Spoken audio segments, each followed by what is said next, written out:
नमस्कार दोस्तों, मेरे फास्ट बिहार न्यूज़ में आप लोगों को फिर से स्वागत है।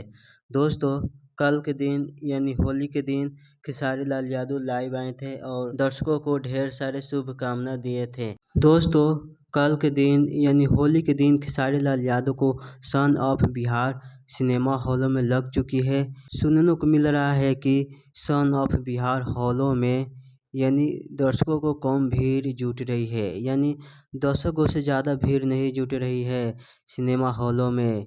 क्या यह गलत है या सही है, या तो मेरा उतना नहीं पता है, पर हम आप लोगों को बता दें कि देखते हैं कि कल सन ऑफ बिहार का स्पॉन्ज कैसा मिलता है, या अच्छा मिलता है या इससे भी खराब मिलता है। चलिए हम आज की इस वीडियो में जानते हैं। एक और खुशखबरी है कि खेसारी लाल यादव को फैंस ने डिमांड कर दिए हैं कि यादव जी की झंडा खेसारी लाल यादव को, या जो कि 20 साल पहले यह गाना रिलीज हुआ था, पर वो भी गाना ट्रेंडिंग में चल रहा है। फैंस लोगों को डिमांड है कि यह गाना रिमिक्स करके बहुत ही जल्द यह रिलीज किया जाए, और खेसारी लाल यादव को फैंस का डिमांड है।